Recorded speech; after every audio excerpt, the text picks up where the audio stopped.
Korea के जनसंख्या केंद्र में कहीं एक बड़ी इमारत आग की लपटों में जल रही है, जबकि हान नामक एक अग्निशमन कर्मी एक नागरिक की जान बचाने के लिए इमारत से बाहर कूदता है। प्रचंड गर्मी के कारण उसका लबादा जल जाता है, जिससे वो सुरक्षा कुशन पर न पहुंचकर तेजी से जमीन पर गिर जाता है। उसका पूरा जीवन उसकी आंखों के सामने घूम जाता है, लेकिन आश्चर्य की बात यह है कि वो व्यक्ति छोटी लड़की को मारे जाने से बचाने के बाद जाग जाता है। वो उठता है और लड़की के परिवार की ओर दौड़ता है, ये देखने की कोशिश करता है कि पीड़िता को चोट तो नहीं लगी है, लेकिन वो बहुत जोर से बोलता है, लेकिन कोई भी प्रतिक्रिया नहीं देता। अचानक उसे दूर से अपना नाम पुकारने वाली आवाज सुनाई देती है और वह देखता है कि अफरा तफरी के बीच सूट पहने दो लोग उसकी ओर मुस्कुरा रहे हैं। हान उन्हें गिरते मलबे से दूर हटने के लिए कहता है, लेकिन जल्द ही उसे पता चलता है कि अग्निशमन कर्मी एक ऐसे व्यक्ति को बचाने की कोशिश कर रहा है जो बिल्कुल मुख्य पात्र जैसा दिखता है। चुन नाम की महिला ने हान को बताया कि मरने से पहले वो एक आदर्श व्यक्ति था और वे 7 न्याय परीक्षाओं में उसकी सहायता करने के लिए यहाँ आए हैं। मैग नामक दूसरा संरक्षक उसे बताता है कि उनका नेता परीक्षण के द्वार के सामने उनका इंतजार कर रहा है और उन्हें तुरंत वहाँ जाना होगा। हान को ये सारी जानकारी समझने में परेशानी होती है और वो अपने साथी को उसके मृत शरीर पर विलाप करते हुए देखते हुए धीरे धीरे दूर चला जाता है।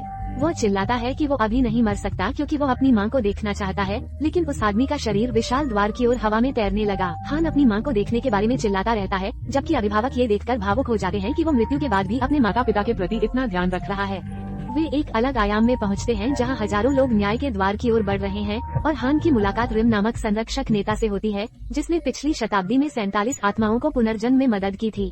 जब नेता हान को आदर्श व्यक्ति होने के लिए बधाई देता है, तो वो व्यक्ति दूसरी ओर देखकर यह कहते हुए मना कर देता है कि वो बिल्कुल भी अच्छा व्यक्ति नहीं है। वे न्याय के द्वार से प्रवेश करते हैं, लेकिन उन्हें लावा से भरे एक दुस्वप्नपूर्ण स्थान पर भेज दिया जाता है, जिसे हत्या का पर्वत कहा जाता है। मैक उनकी स्थिति देखकर चौंक जाता है और तुरंत हान से पूछता है कि क्या उसने अपने जीवन में किसी की हत्या की है, लेकिन वो व्यक्ति इतना भयानक काम करने से इनकार करता है। रिम बताते हैं कि निष्क्रियता के माध्यम से अप्रत्यक्ष रूप से किसी की मृत्यु का कारण बनना भी परीक्षणों के द्वारा आंका जाता है। शायद यही कारण है कि वे यहाँ हैं। हान एक स्टेडियम में पहुँचता है जहाँ जमीन पर बड़े दरवाजे खुलते हैं और लावा से भरा एक विशाल गड्ढा दिखाई देता है। दंडित लोग बाहर निकलने का भरसक प्रयास करते हैं, लेकिन वे आग की लपटों में लगातार जलते रहते हैं। अभियोजकों ने मुकदमे की शुरुआत हान पर यह आरोप लगाते हुए की कि उसने अपने एक सहकर्मी को बचाने का मौका मिलने पर भी उसे नहीं बचाया, जिसके कारण अंततः उस व्यक्ति की मृत्यु हो गई। वे मांग करते हैं कि हान को अपने दोस्त को न बचा पाने के पाप का प्रायश्चित करने के लिए 5 साल तक लावा गड्ढे के अंदर कष्ट सहना पड़े। रिम ने उस व्यक्ति का बचाव करते हुए अनुरोध किया कि घटना के समय वास्तव में क्या हुआ था, इसकी बारीकी से जांच की जाए। जाहिर है हान ने घटनास्थल पर अपने दोस्त को बचाने की पूरी कोशिश की, लेकिन वे उस पत्थर को नहीं हटा सके जिसके नीचे अग्निशमन कर्मी फंसा हुआ था। निराशाजनक स्थिति का एहसास होने पर उनके सहयोगी ने उन्हें वहां से चले जाने और अन्य नागरिकों को बचाने के लिए कहा। हान के निर्णय के कारण वो उस रात 8 लोगों को बचाने में सफल रहे। रिम का तर्क है कि अपने मित्र को पीछे छोड़ने के निर्णय पर विचार करते समय उस व्यक्ति की वीरता को ध्यान में रखा जाना चाहिए। दूसरों की मदद करने में उस व्यक्ति की बहादुरी को देखते हुए न्यायाधीश उसे आरोपों से मुक्त करने का फैसला करता है और उसे अगले परीक्षणों में जाने की अनुमति देता है। यद्यपि हान ने पहली सुनवाई जीत ली है, लेकिन वो अपने सहकर्मी की मौत की याद से बहुत प्रभावित है। वो जानना चाहता है कि अभिभावक उसकी मदद क्यों कर रहे हैं, क्योंकि वो स्वयं को आदर्श नहीं मानता। ये पता चलता है कि संरक्षकों के अपने स्वयं के एजेंडे हैं, क्योंकि उन्होंने नरक के राजा, जिसे योमरा कहा जाता है, के साथ एक समझौता किया है। यदि ये तीनों 49 आत्माओं को परीक्षणों से गुजरने और शताब्दी के भीतर पुनर्जन्म लेने में मदद करने में सक्षम होते हैं, तो वे भी मनुष्य बन सकते हैं। वे अंततः इंडोलेंस के परीक्षण पर पहुँचते हैं, जहाँ चुन हान द्वारा पूरे किए गए सभी कार्यों के बारे में बताता है। वो व्यक्ति जीवन भर कभी आलसी नहीं रहा तथा जहाँ भी गया हमेशा दूसरों की मदद करता रहा। इसका अर्थ ये भी है कि किसी मधुमक्खी के छत्ते को गिराकर अपनी पूरी टीम को भयंकर डंक मार देना, या किसी इमारत के किनारे पर खड़ी किसी चिड़चिड़ी बिल्ली को बचाना और उसके मालिक की लैम्बोर्गिनी को अपने सिर से तोड़ देना। हान के योगदान से न्यायाधीश इतने प्रभावित हुए कि उन्होंने अभियोजकों को तुरंत उनके सम्मान में एक प्रतिमा बनाने का आदेश दिया। हालांकि जब उसने पूछा कि वो आदमी अपना जीवन इतनी पूर्णता से क्यों जीना चाहता था, तो हान ने जवाब दिया कि इसका कारण केवल पैसा था। उस व्यक्ति का उत्तर सुनकर न्यायाधीश तुरंत अपना फैसला बदल देती है और अभियोजकों से हान को सजा देने के लिए कहती है, जहां एक विशाल मशीन आलस्य के दोषी सभी लोगों का पीछा करती है, उनकी हड्डियों को कुचलती है और उन्हें मछलियों को खिलाती है। संरक्षक अपने प्रतिवादी की मदद करने की पूरी कोशिश करते हैं तथा देवी से उस व्यक्ति के जीवन को करीब से देखने की विनती करते हैं। हान ने पैसा कमाने के लिए इतनी मेहनत इसलिए की क्योंकि वह अपनी बीमार माँ और अपने भाई की मदद करना चाहता था, जो कानून की पढ़ाई करना चाहता था। हान इतनी मेहनत करता था कि वो अक्सर अपने स्वास्थ्य की परवाह नहीं करता था और इसलिए धन के प्रति उसकी इच्छा स्वार्थ के कारण नहीं थी। उस आदमी की असली मंशा को जानने के बाद देवी को पता चलता है कि हान दोषी नहीं है, क्योंकि वो केवल अपने परिवार की मदद करना चाहता था। समूह जल्दी से नाव पर चढ़ जाता है जो उन्हें अगले स्थान पर ले जाएगा, लेकिन इससे पहले कि वे जश्न मना सके उन्हें पता चलता है कि कई राक्षस उनका पीछा कर रहे हैं। टीम अपने हथियार निकाल लेती है और उन जीवों से बचाव की पूरी कोशिश करती है। वे कई शत्रुओं को टुकड़ों में काटकर उन्हें पराजित करने में सक्षम होते हैं, लेकिन अंततः कप्तान जहाज से गिर जाता है और बड़ी मुश्किल से बच पाता है। मैक को अपने नेता को संभलने का मौका देते हुए अकेले ही जहाज की रक्षा करने के लिए मजबूर होना पड़ता है। अंतिम क्षण में मैक एक बड़े पत्थर के खंभे पर प्रहार करता है, जिससे चट्टानें नीचे गिर जाती हैं और अंततः वे राक्षस के पीछा से बच जाते हैं। वो व्यक्ति बताता है कि ऐसा केवल इसलिए हो सकता है क्योंकि हान परिवार में एक व्यक्ति की मृत्यु हो गई है और वो प्रतिशोधी आत्मा बन गया है। भविष्य में अन्य राक्षसों को उनका पीछा करने से रोकने के लिए रिम ने हान के परिवार से मिलने का फैसला किया, ताकि जो हुआ उसकी सच्चाई का पता लगाया जा सके। वो हान के निवास पर जाता है और देखता है कि मां स्पष्ट रूप से जीवित है। इसका मतलब केवल ये हो सकता है कि यह भाई सू था, जो मर गया था और प्रतिशोधी आत्मा में बदल गया था। दुष्ट आभा भागने की कोशिश करती है, जबकि संरक्षक उसके पीछे पीछे दौड़ता है। रिम अपने हथियार से आत्मा को पकड़कर उसे रोकने की कोशिश करता है, लेकिन भूत पीछे से होने वाले हमलों से बचने में कामयाब हो जाता है। अंततः दोनों आपस में भिड़ जाते हैं और संरक्षक को दूर धकेल देते हैं, जिससे आत्मा गायब हो जाती है, जबकि रिम अपने शिकार की तलाश में बेचैन रहता है। संरक्षक उस निशान का अनुसरण करते हुए एक सैन्य अड्डे पर पहुंचता है, जहां वो सैनिकों को सू के बारे में बात करते हुए तथा उसे भगोड़ा बताते हुए देखता है। इससे भी अधिक आश्चर्य की बात यह है कि कैप्टन और उसका एक साथी सैनिक स्पष्ट रूप से कुछ छिपा रहे हैं। रिम सेना के कर्नल का भेष धारण कर लेता है और कैप्टन से सू के बारे में पूछताछ करता है तथा उस पर उस व्यक्ति की हत्या का आरोप लगाता है। आश्चर्य की बात यह है कि कप्तान डर के कारण अभिभावक को ब्लैकमेल करना शुरू कर देता है, जिससे ये पुष्टि होती है कि वो भाई की मौत के लिए जिम्मेदार है। दूसरी ओर हान से छल की देवी पूछताछ कर रही है तथा उस पर अपने सहकर्मी के लिए अनेक झूठी वसीयतें और वसीयतनामा लिखने का आरोप लगा रही है, जिन्हें वह पहले बचाने में असफल रहा था। उसने ये लेख उस व्यक्ति की बेटी को दे दिए और खुद को उस लड़की का पिता बताकर उससे झूठ बोला। देवी तुरंत उस आदमी को बांधने का आदेश देती है और उसकी जीभ काटकर उसे दंडित करने की तैयारी करती है। सौभाग्य से रिम टेलीपैथी के माध्यम से अपनी टीम से जुड़ने में सक्षम है और हान के कार्यों के पक्ष में तर्क देता है। पता चला कि उसने अपनी मां को भी झूठे पत्र लिखे थे, जिसमें उसने झूठ बोला था कि उसका जीवन कितना अच्छा है और वो कितना अमीर हो गया है। रिम का तर्क है कि ये सभी प्रयास उन लोगों को सांत्वना देने के लिए हैं, जिनकी वह परवाह करता है, तथा उन्हें वास्तविकता से आशा प्रदान करके तथा उन्हें जीने का अवसर देकर। ये जानने पर कि हान ने ये सब दूसरों को जीने का कारण प्रदान करने के लिए किया था, देवता ने उस व्यक्ति के अपराधों को क्षमा कर दिया, क्योंकि उसका इरादा कभी भी किसी को नुकसान पहुंचाने का नहीं था। मुकदमे के बाद रिम हान से झूठ बोलती है और उसे बताती है कि उसके परिवार ठीक है, लेकिन जल्दी ही टीम को हान के भाई के बारे में सच्चाई बता देती है। रिम समय में पीछे जाकर देखता है कि सू की मौत की रात वास्तव में क्या हुआ था और उसे पता चलता है कि उसके साथी डॉन ने सेफ्टी स्विच बंद करने के बाद गलती से उस आदमी को गोली मार दी थी। डॉन ने तुरंत अपने कप्तान को बुलाया और मरते हुए आदमी को बचाने की कोशिश करने के बजाय सैनिक ने सू को दफनाने और सबूत छिपाने का फैसला किया, ताकि उसकी पदोन्नति पर कोई असर न पड़े। रिम सू के शरीर को देखता है और सदमे में आ जाता है कि वो व्यक्ति वास्तव में मरा नहीं था, जिससे उसे अपने अतीत की यादें याद आने लगती हैं, जहां उसके पिता को भी जिंदा दफना दिया गया था। इसी समय हान अन्याय के नरक में पहुंच गया है, जहां लोगों को दूसरों की मदद न करने के अपराध की सजा देने के लिए वर्षों तक ठंड में रखा जाता है। शुक्र है कि हान का फायर फाइटर का पेशा होने के कारण उसे यहाँ पर आंका नहीं जाएगा, बल्कि उसे अगले स्थान पर जाने की अनुमति दी जाएगी।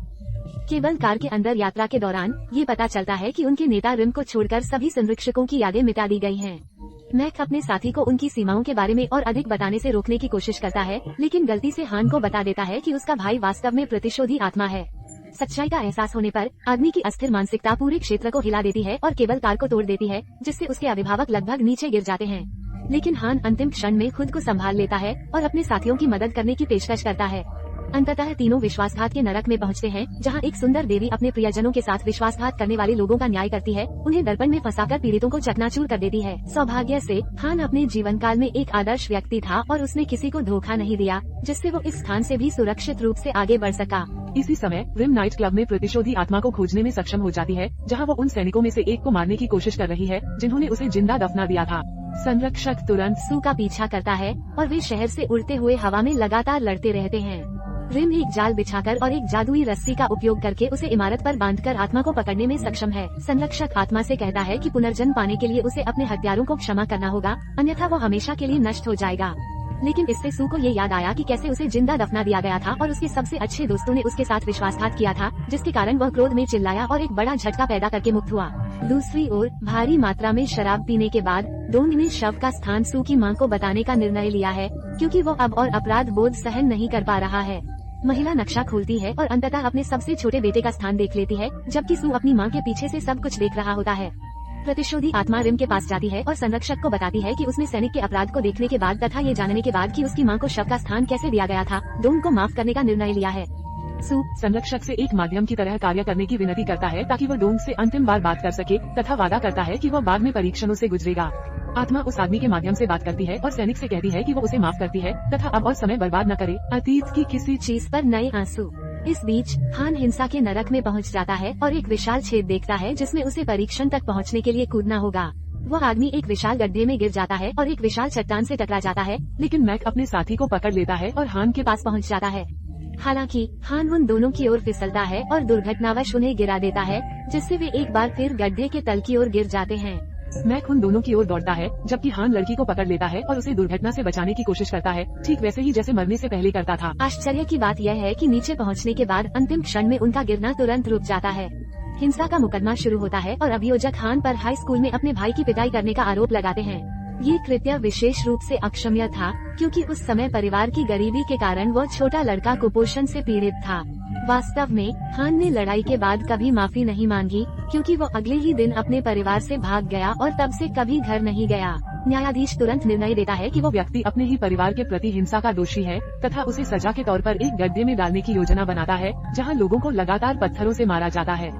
ये देखते हुए कि हान को सजा सुनाई जाने वाली है, चूंग ने तुरंत न्यायाधीश से मांग की कि वो सजा को स्थगित कर दे और अंतिम सुनवाई को वर्तमान सुनवाई के साथ देखें क्योंकि वे एक दूसरे से बहुत निकट से संबंधित हैं। यह नाटक बहुत जोखिम भरा है क्योंकि इसमें संरक्षकों को अगले परीक्षण में हान के दोषी पाए जाने पर परलोक में अपनी शक्तियों को त्यागना होगा।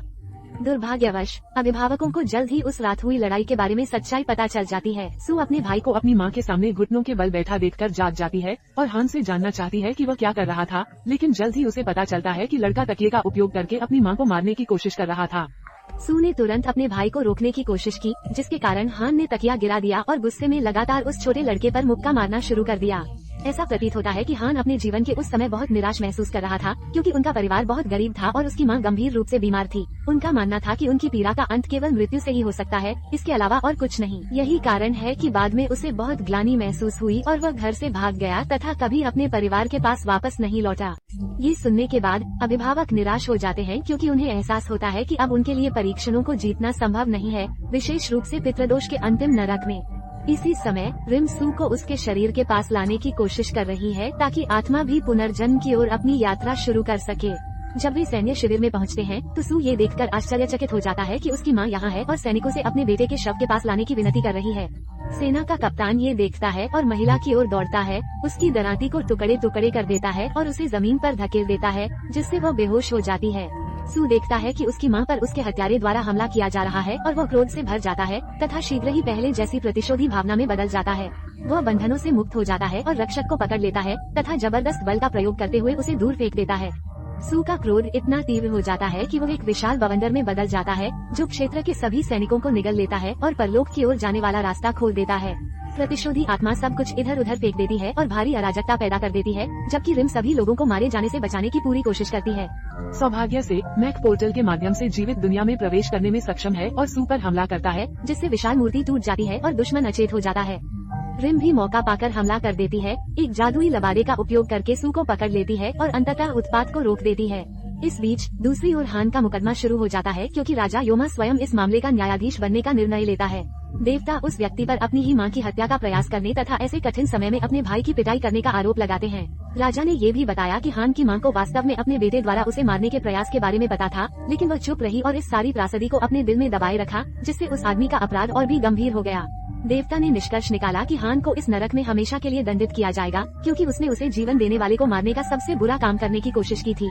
अचानक पूरा क्षेत्र हिलने लगता है क्योंकि एक आवाज हान की मां से बात करना शुरू कर देती है। ये पता चलता है कि रिम ने अपनी शक्ति का प्रयोग करके सू को सपने में उसकी मां से बात करने की अनुमति दी है और बेटा अपने भाई के लिए माफी मांगता है। सू ने महिला को बताया कि हान ने जो कुछ किया उसके लिए दोषी महसूस करते हुए उस रात से ही उनकी सहायता करने के लिए 15 वर्षों तक लगातार काम किया है। आश्चर्य की बात यह है कि मां बताती है कि उसने अपने बेटे को बहुत पहले ही माफ कर दिया है तथा अपने बच्चों की देखभाल न कर पाने के लिए स्वयं भी क्षमा मांगती है। हान ये बात सुनता है और रोने लगता है, जबकि राजा स्वयं उनके परिवार के प्रदर्शन से भावुक हो जाता है। देवता निर्णय लेते हैं कि वे अब हान पर उसके अपराधों के लिए कोई आरोप नहीं लगा सकते क्योंकि पीड़ित ने उसे बहुत समय पहले ही माफ कर दिया था। इस प्रकार उस व्यक्ति को पुनर्जन्म लेने की अनुमति मिल जाती है। हान ये सुनता है और चौक की ओर झुकता है तथा यात्रा में मदद करने के लिए अभिभावकों को धन्यवाद देता है और फिर चमकती रोशनी में गायब हो जाता है। नश्वर लोक में वापस आकर रिम ने सू को अपने 49वें पुनर्जन्म के रूप में लाने का निर्णय लिया है तथा राजा के लिए अपना सौदा पूरा करने की योजना बना रही है ताकि उनका भी पुनर्जन्म हो सके। समूह अनेक राक्षसों के सामने पुत्र अधर्म के नरक में पहुंचता है तथा दुश्मनों की ओर बढ़ता है ताकि नरक के राजा तक पहुंचने का रास्ता खुल सके। तो दोस्तों, इस